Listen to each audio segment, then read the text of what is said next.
Bueno, en la clase pasada yo les había mostrado algunas pruebas que nosotros podemos utilizar para detectar la autocorrelación entre las perturbaciones. Les había mostrado el test de Breuch-Woodfree y también les había mostrado, les había mencionado sobre el estadístico Durbin-Watson. Ustedes me van a decir un poquito, me van a recordar si les llegué a mostrar esta tablita. Creo que no. No, no les mostré. Esa no, profe. Ok. Bueno, en la salida del EDU, ahora vamos a ver en un ratito, hay un estadístico que está bien abajo que dice Durbin-Watson, ¿sí? Y es un estadístico, como dice su nombre, que nos sirve para detectar los problemas de autocorrelación. La ventaja que tiene este estadístico es que nos dice qué tipo de autocorrelación es, si es la positiva o la negativa. Yo les había comentado el viernes pasado de que existen dos tipos de autocorrelación entre las perturbaciones. La que gira en el sentido de la manecilla del reloj y la otra que es totalmente lo contrario y esa es la negativa, ¿sí? Y les había comentado así rápidamente que el estadístico Durbin sus valores se encuentran entre el 0 y el 4, ¿sí? Entre el 0 y el 4. Cuanto más cercano al 0 está, dice evidencia de autocorrelación positiva, ¿sí? Vamos a marcar para que quede. Evidencia de autocorrelación positiva. Y cuanto más cercano al 4 está, tenemos la evidencia de autocorrelación negativa. Bueno. Y cuando está alrededor del 2, significa que no existe autocorrelación, ¿sí? Entonces, simplemente al mirar el Durbin y ustedes se fijan que está alrededor del 2, entonces nosotros decimos no hay autocorrelación. Y para eso, fíjense que se formulan dos hipótesis nulas. ¿Por qué dos? Porque hay autocorrelación positiva y la negativa. La hipótesis nula dice que no hay autocorrelación positiva. Y la hipótesis nula con asterisco dice que no hay autocorrelación negativa. Si hay dos hipótesis nulas, quiere decir que van a haber dos hipótesis alternativas, ¿sí? Entonces, la primera hipótesis alternativa va a decir que existe autocorrelación positiva, y la hipótesis alternativa con asterisco va a decir que existe autocorrelación negativa. Bueno, entonces, acá lo que tenemos que saber es esto. Alrededor del 2 no existe autocorrelación. Entonces, dice, no se rechaza la hipótesis nula ni la hipótesis nula con asterisco o ambas. Esto quiero que sepan. ¿Cuál es la desventaja que tiene el Durbin? Que hay una zona que nosotros no sabemos qué sucede, que es la zona de indecisión. Que tenemos, luego de pasar la zona de donde se rechaza la hipótesis nula, evidencia de autocorrelación positiva, esto se llama zona de indecisión, y después tenemos otra zona de indecisión antes de llegar a la autocorrelación negativa. Y ahí entonces no sabemos qué sucede. Y cuando nosotros no sabemos qué sucede, entonces por eso nos valemos del test de Breuch-Woodfree, ¿sí? Que es el test que yo les había mostrado en la clase pasada, que nos sirve también para detectar si existe o no existe autocorrelación. ¿Qué pasa con el test de Breuch-Woodfree? Que nosotros no podemos saber si hay autocorrelación positiva o negativa. Esa también entonces, estos test los que tienen algunas ventajas y algunas desventajas. Entonces, con el Durbin podemos saber cuál es el tipo de autocorrelación, pero cuando cae en una zona de indecisión no nos sirve, ¿sí? Y el Breuch-Woodfree, su desventaja es que nos dice cuándo existe autocorrelación, pero no sabemos cuál es el tipo de autocorrelación que detecta, ¿sí? Entonces, siempre tenemos que estar mirando esta prueba, podemos utilizar el de Breuch-Woodfree, después están los correlogramas que vamos a ver, o les voy a mostrar el año que viene, aquellos que van a llevar econometría 2, donde ahí sí vamos a tratar de solucionar los problemas. Por eso yo con ustedes, ¿verdad? Les explico, ¿verdad? Cómo funciona lo de violación de supuesto, cuáles son las causas, cuáles son las fuentes, cuáles son las consecuencias de cuando existe la autocorrelación, pero no hablamos a profundidad, ¿sí? Entonces yo les muestro dos tests. este test, el de Durbin-Watson y el de Breuch-Woodfield. ¿Alguna duda con respecto a esto? ¿No? No, profe. A ver, hay acá unas letras que por ahí que seguramente que les ha de llamar la atención, que dice DL y DU. Y acá tenemos 4 menos DU y 4 menos DL. ¿Cuándo nosotros utilizamos esto? Cuando, por ejemplo, el Durbin nos dice 1,8 y nosotros queremos saber dónde lo que está, si está aquí con evidencia de autocorrelación positiva o cuando estamos en esta zona de indecisión. Para lo cual nosotros nos valemos de esta tabla, por ahí si alguien quiere sacarle fotito, y vamos a tener que utilizar sí o sí indefectiblemente la tabla estadística del Durbin-Watson. Esto está 459, ¿qué página está? 435 es la página, a ver si me hacen acordar. 435, y les quiero mostrar la tabla estadística del Durbin-Watson.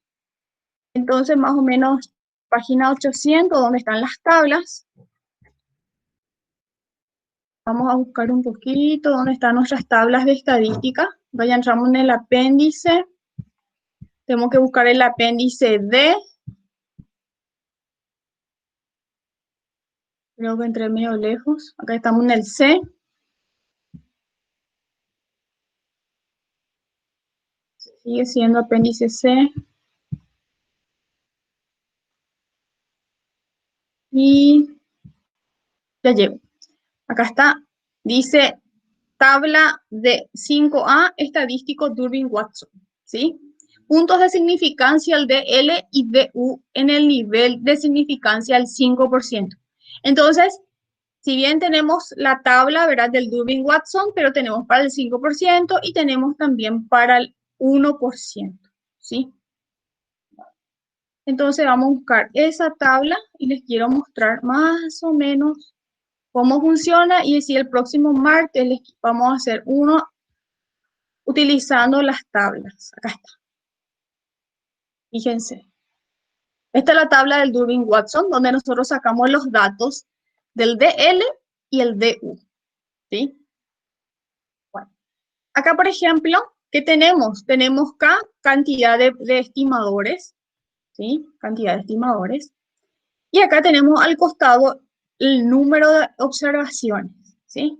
Entonces acá directamente, a ver, decimos, y acá tenemos nivel de significancia 5%, que es nuestro estándar que nosotros siempre utilizamos, ¿sí?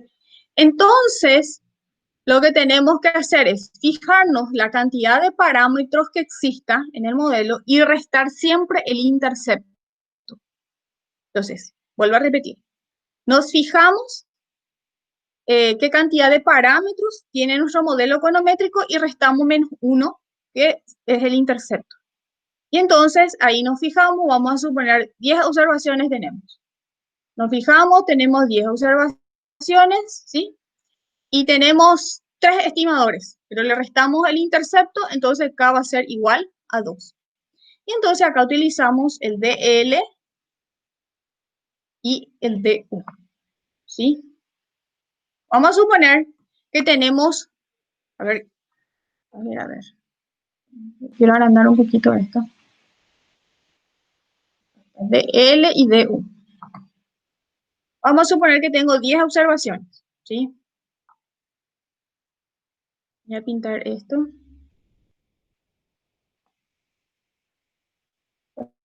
Para contarles más o menos cómo funciona. Bueno, entonces tengo que el DL es 0,697 y el DU es 1,641. Ese es el valor que tenemos que recordar. Anotamos. Yo justo no tengo bolígrafo. Siempre tengo bolígrafo acá al lado. Bueno, anotamos. Anoten un poco. Entonces, para cantidad de estimadores, 2. Número de observaciones, 10. El DL es 0,697 y el DU es 1,641. Ese es nuestro dato. Entonces, me voy otra vez a mi página donde está la tabla. ¿Llegaron a anotar? Porque después me van a soplar si me olvido. ¿Anotaron? Sí, profe. Ok, bueno. Me voy otra Profe, vez a mi... Sí, señor. para si hay 10 observaciones y 2 parámetros, ¿verdad? Sí, dos parámetros, beta 2 y beta 3. Recordar que beta 1 se resta. ¿Sí? Entonces tengo 10 observaciones, cantidad de parámetros 3, pero resto 1, entonces me queda acá es igual a 2. ¿Sí? Entonces me voy a mi tablita, que no me acuerdo en qué página era, 453, no sé. 435. 435. Bueno, acá está. Bueno, entonces yo digo 0, acá 0, el de L era 0,600 y algo, y el de U era 1,6, ¿cierto? ¿Cierto? Sí, profe. Sí, Ok. profe. Bueno, y en un ejemplo hipotético yo invento. El Durbin de la salida del Evius me sale 0,8. ¿Dónde está? ¿Está acá? ¿Está aquí? ¿O está acá? ¿Dónde está? ¿Dónde cayó? Si el Durbin de la salida del Evius me dice que es 0,8, ¿dónde le llevo? ¿Le llevo en esta zona? ¿Le llevo aquí? Entre DL y DU. Zona de Exactamente. indecisión sería. Exactamente. Entonces, si mi Durbin que me salió en la salida del Evius me sale 0,8, entonces me cae en la zona de indecisión. Ahora bien, si el Durbin cae, su valor es 0,523, ¿dónde cae? ¿Dónde va? ¿Aquí, acá o en esta zona?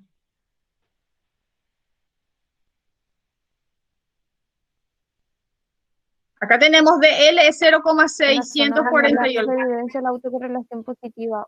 Muy bien. Entonces, recuerden que lo que hace el DL y el DU establecerme, ¿verdad? ¿Dónde queda? ¿Dónde cae el Durbin? ¿Sí?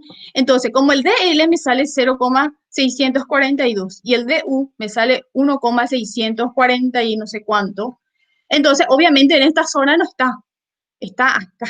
Evidencia de autocorrelación positiva. ¿Sí?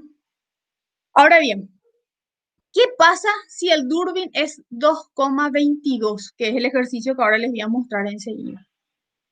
¿Dónde le llevo? Acá de L 0,6, de U 1,6 y me sale 2,22. ¿Qué dijimos nosotros? No rechace Que se ambos. acerca al 2, o sea, no rechaza. No existe autocorrelación. Exactamente. Dice, no rechace hipótesis nula o hipótesis nula con asterisco. Entonces, no rechazo la hipótesis nula. Entonces, ¿qué me está diciendo? Que no hay autocorrelación positiva ni negativa. ¿Sí? Entonces, siempre cuando ustedes ven que están alrededor del 2, entonces usted ya hay tranquilidad total, no hay autocorrelación positiva ni negativa. ¿Sí? Ahora bien, ¿qué pasa si el Durbin sale 3,8?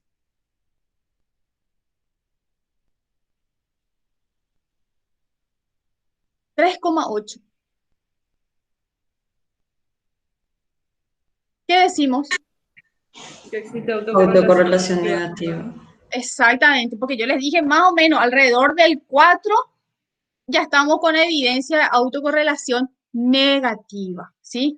Pero por ahí ustedes pueden hacerla, igual pueden hacer acá la resta. 4 menos de U, ¿qué significa 4 menos de U? ¿Cuánto va a ser? 4 menos 1,6. Y ahí entonces nos quedamos. ¿Cuánto es 4 menos 1,6? ¿Es 2,4? 2,4. 2,4. Acá está. Entonces, acá va a ser 2,4, acá en este punto, acá donde vemos guiones suspensivos. Entonces, acá va a ser 2,4. ¿Y 4 menos de L? 3,4. 3,4. Acá ya me perdí, ya era 4 menos 0,6, ¿verdad? Sí. Ahí está. Bueno. Entonces, 4 menos 0,6, entonces tenemos aquí, entonces tenemos 3,4. 4. Está bien como dijiste. Y yo que les dije 3,8. ¿Verdad? 3,8. En el supuesto, ¿verdad? Que el Durbin nos dé 3,8. Entonces, quiere decir que está entre 3,6 y 4. Y cayó 3,8 y evidencia de autocorrelación negativa. Entonces, así funciona el Durbin, ¿sí? ¿Vamos bien? ¿No? Sí, profe. Sí, ¿Entendió? profe. Genial. Bueno, entonces ahora vamos a hacer un ejercicio. Vamos a hacer uno facilito que nos puede servir como modelo para nuestro examen final. ¿Por qué no?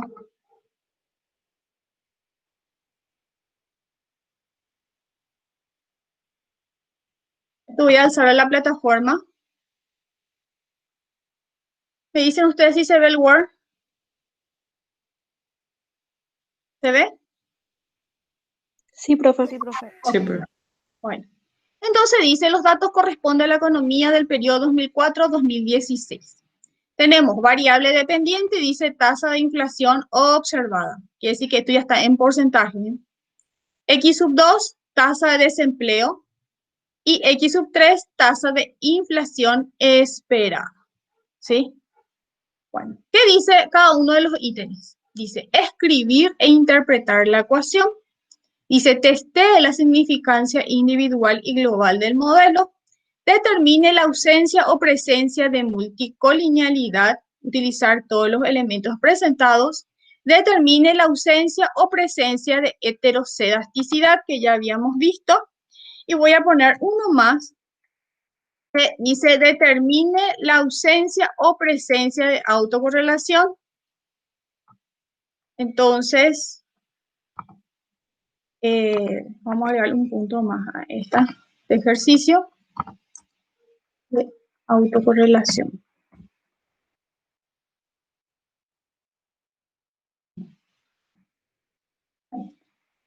Entonces, acá fíjense que ustedes ya tienen la salida del EBIUS, ¿sí? Que es más o menos así como voy a presentar el examen final. Y por ahí lo que podríamos agregarle uno más, que es error de especificación, que vamos a dar el martes, que es un tema más. Y con eso creería yo que cerramos nuestro programa, ¿sí? Bueno, y acá tenemos nuestra salida del EBIUS, donde tenemos las variables, tenemos acá nuestra variable dependiente, que es en este caso, ¿cómo se llama? Dice tasa de inflación observada, ¿sí? Tasa de inflación observada, tenemos el intercepto, tenemos tasa de desempleo y tasa de inflación esperada, ¿sí? Acá tenemos el valor de los coeficientes, ¿sí? Tenemos el valor del error estándar y tenemos acá la T calculada y tenemos las probabilidades, ¿sí? Esto yo voy a alzar a la plataforma y esta va a ser nuestra última tarea del año, ¿sí? Voy a alzar la plataforma y vamos a poner... ¿Ustedes están todavía de parcial? Sí, claro, porque van a rendir conmigo el viernes. La semana que viene rinden todavía. Sí, profe, el martes rendimos. Sí, tenemos un parcial más. Un parcial más, el martes. Entonces, ¿para cuándo cierro la entrega? Me dicen ustedes, porque es la Viernes. última tarea. Viernes, ¿Cómo? profe. El El próximo viernes que viernes. viene. Ok, bueno. Entonces, el viernes que viene, entonces cerramos esta tarea, donde ustedes van a testear la significancia, van a escribir e interpretar la ecuación. Entonces, van a escribir la ecuación. Luego van a interpretar, ya saben cómo interpretar, escriben beta 2 es igual a negativo, 139 y decimos, a ver, ¿cómo vamos a interpretar la ecuación? Escribimos, beta 2 es igual a negativo 1,39. Manteniendo constante, no me acuerdo cómo se llama, aquí tasa de inflación esperada. Entonces, manteniendo constante la influencia de la tasa de inflación esperada, ¿sí? Como esto está en porcentajes, fíjense que está ya en tasas, porcentajes. Entonces, por cada aumento de una unidad porcentual, ¿sí? ¿Cuánto va a disminuir la tasa de inflación observada? ¿Va a disminuir o va a aumentar? Va a disminuir en 1,3. Va a disminuir. Exactamente, en 1,3%, ¿sí? Entonces, esa es la explicación. Entonces, luego ponemos beta 3, ¿sí? Ponemos beta 3 y decimos, manteniendo constante la influencia de la tasa de desempleo por cada aumento de una unidad porcentual de la tasa de inflación esperada, ¿sí? La tasa de inflación observada aumentará en 1,47%. ¿Sí? Bueno, esa es la explicación de la interpretación de beta 2 y beta 3. Luego dice, testee la significancia individual y global del modelo. Bueno, entonces, ¿qué hacemos cuando tenemos que testear la significancia individual? ¿Qué hacemos? Primerito, ¿qué tenemos que hacer? Formular las hipótesis. Muy bien. Formular la ¿Y cómo? hipótesis. Perfecto. ¿Y cómo dicen las hipótesis? De significancia individual. Entonces sería hipótesis nula, beta 2 igual a 0, hipótesis alternativa, beta 2 no es igual a 0. Perfecto. Bueno, ¿cuál es la regla? ¿Cuál es la regla? ¿Cuál es la regla?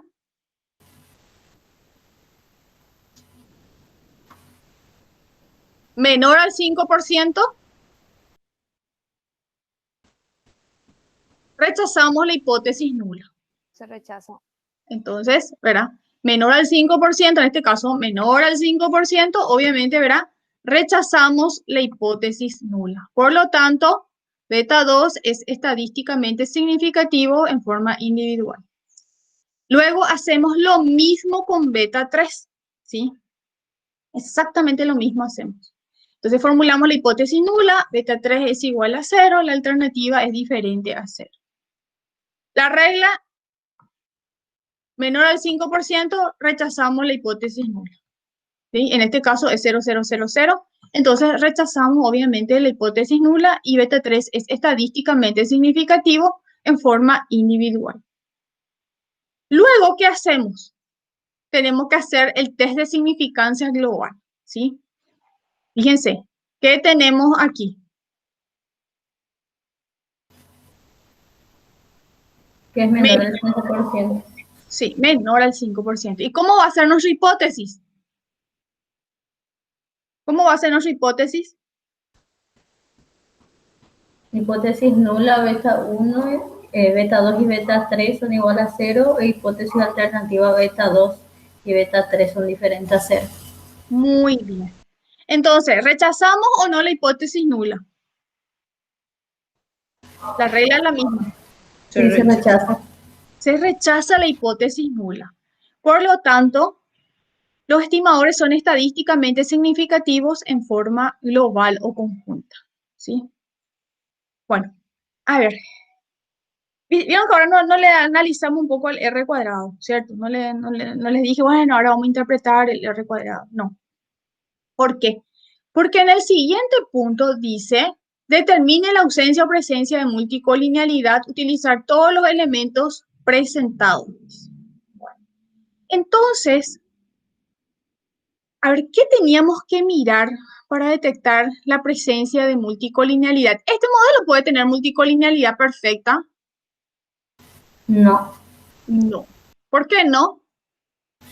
Porque funciona el EDIOS. Exactamente. O sea, yo pude abrir el EBIS y pude copiar acá en el Word, pero la salida del EBIS. Entonces, como yo les había comentado, cuando existe multicolinealidad perfecta, esto no lo podemos hacer, ¿sí? En cambio, ¿verdad?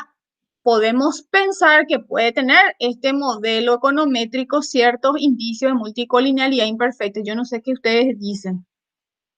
Así mirando el error estándar, si es elevado en relación al valor de sus coeficientes, si sus probabilidades cómo deben ser, ¿verdad? Para que nosotros digamos, este puede ser que tenga indicios de multicolinealidad imperfecta, cómo debe presentarse el R cuadrado cuando existe la multicolinealidad imperfecta. A ver, ¿qué me dicen ustedes? Así mirando a grandes rasgos. Fundamentando. Hay que fundamentar. Sí, profe, yo creo que tiene multicolinealidad imperfecta. No, no creo que tenga. A ver, ¿qué creen ustedes? ¿Hay o no hay? Profe, ¿cuál era el R cuadrado 23? Acá en esta primera salida no está el R cuadrado 23. No, está acá. Está acá. Porque recuerdo que si S era igual a 1 igual a menos 1 era... creo que multicolinealidad perfecta creo que era. Sí, cuando están 1 es perfecto y bueno, pero sí, 1 positivo o 1 negativo, ¿verdad? Ahora yo les pregunto, acá en esta salida, ¿podemos detectar la multicolinealidad imperfecta? ¿Sí o no? Sí se puede detectar. No, porque el error estándar, o sea, de acuerdo al coeficiente, es bajo.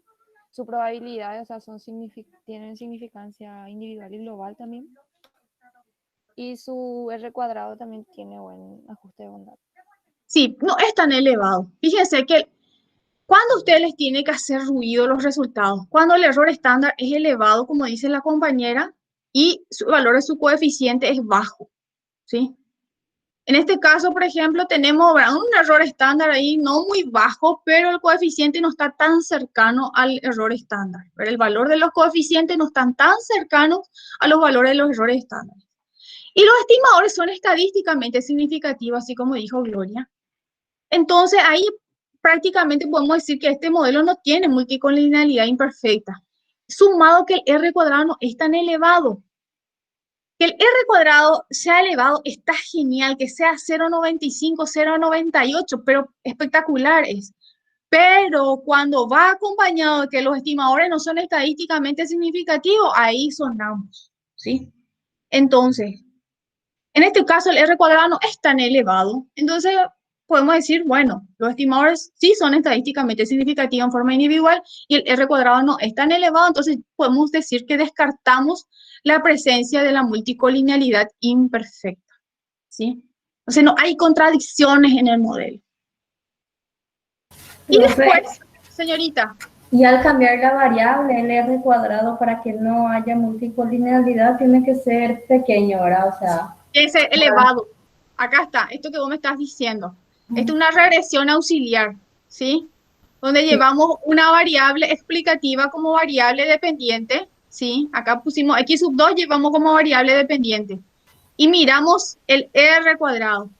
Y para que nosotros podamos decir de que existe multicolinealidad imperfecta, esto tenía que estar cercano a 0,9, ¿sí? O 0,90 y pico, ¿sí? En este caso nos da solamente 0,41, no es tan alto. Entonces podemos decir que posiblemente acá ya he descartado la multicolinealidad imperfecta por la regresión auxiliar, ¿sí? La regresión auxiliar que consiste en llevar una variable explicativa como variable dependiente, ¿sí?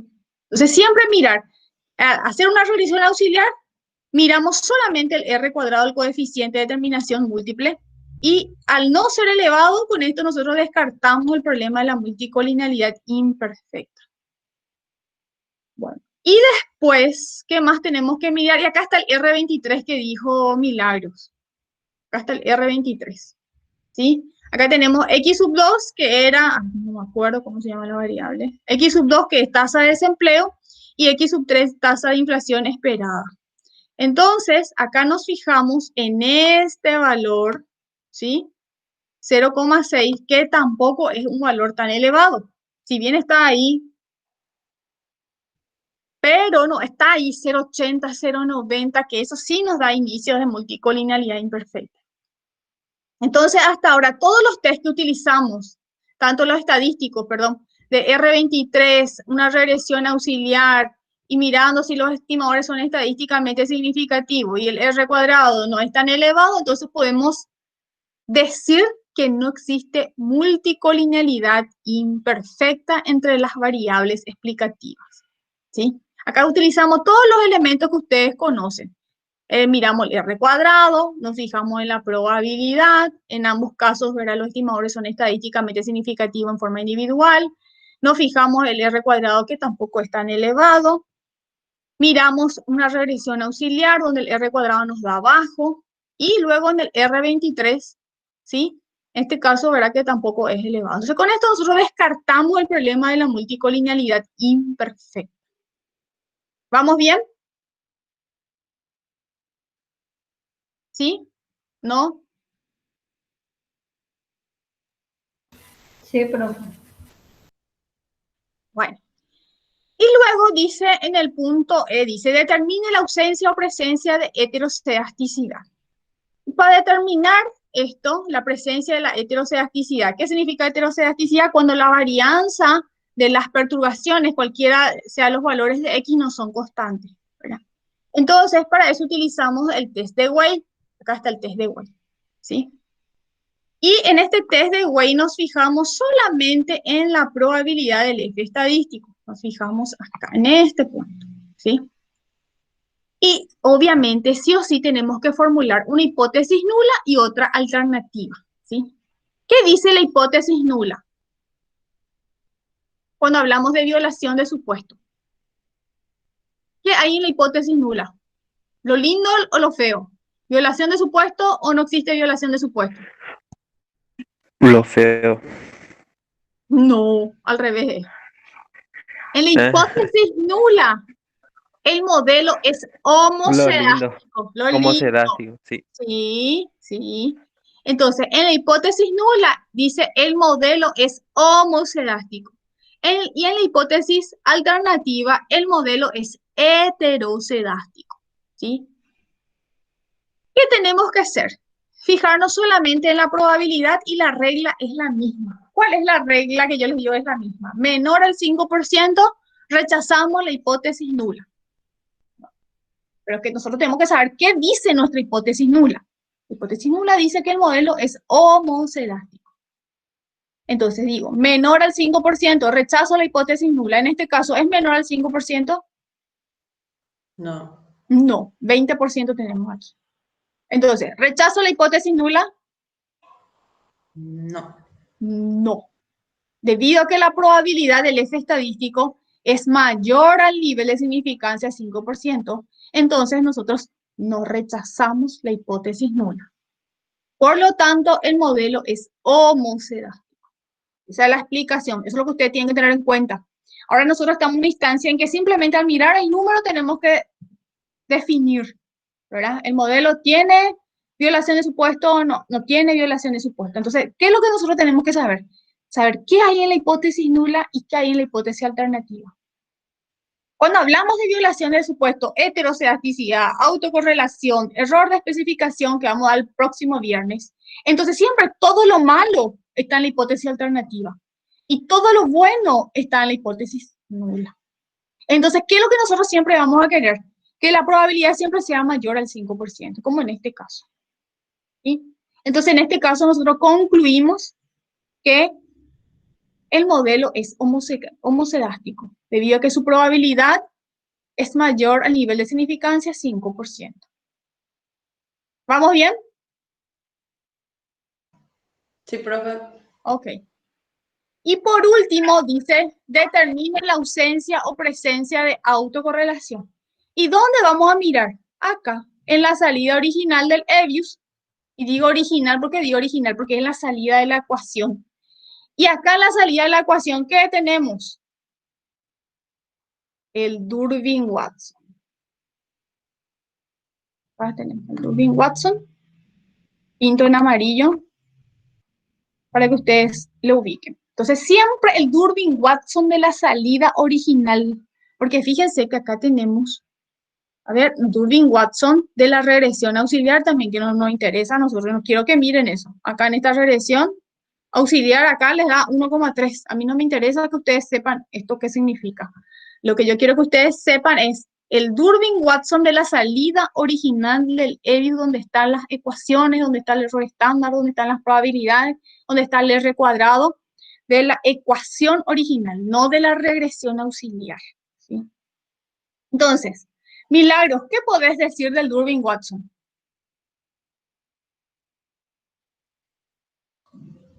Creo, o sea, es cercano al 2, sería el área donde creo que se rechazaban las dos hipótesis nulas.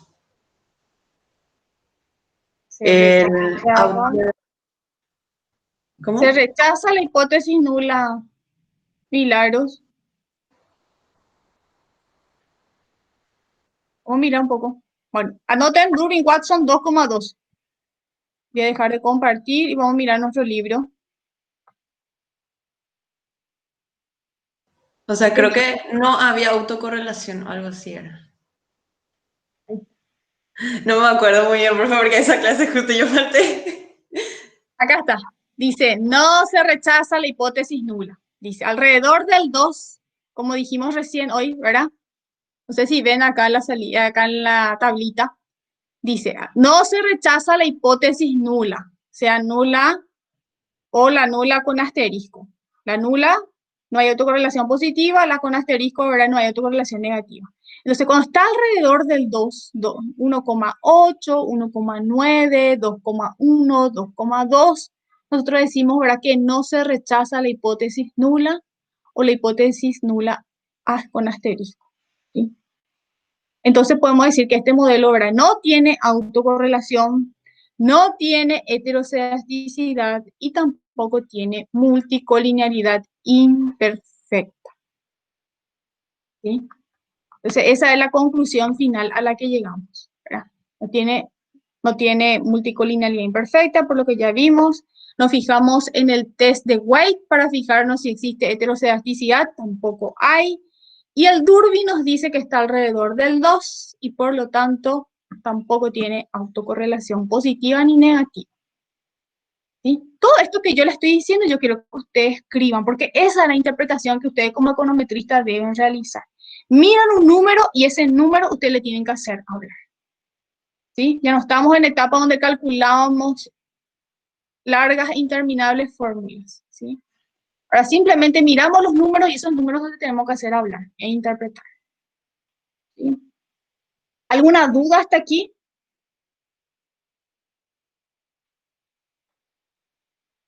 ¿Sí? ¿No?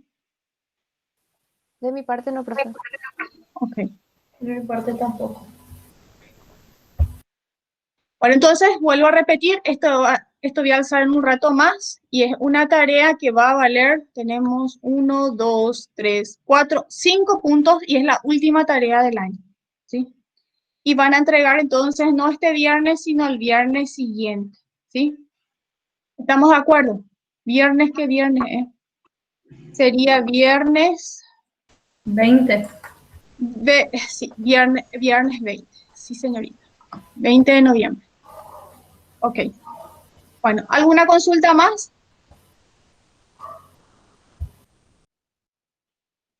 ¿No? ¿Sí? No, profe, todo muy claro. Bueno, ok. Bueno, entonces que tengan, prepárense para el viernes, para nuestro parcial. Como les dije, tenemos que estudiar desde supuesto de normalidad hasta el test de Chow, ¿sí? Que tiene que ver con rendimiento constante a escala. Entonces tienen un bastante contenido teórico y también práctico, ¿sí? Porque va a ser teoría y práctica, ¿sí? Entonces, toda la aplicación de la teoría lo vamos a llevar al práctico y también ciertos conceptos que tenemos que ir viendo, ¿verdad? Tenemos que asimilar, ¿verdad?, esos conceptos para que puedan rendir bien. ¿Está bien? Bueno, Sí, profe. Bueno. Estudien mucho entonces. Sí, profe.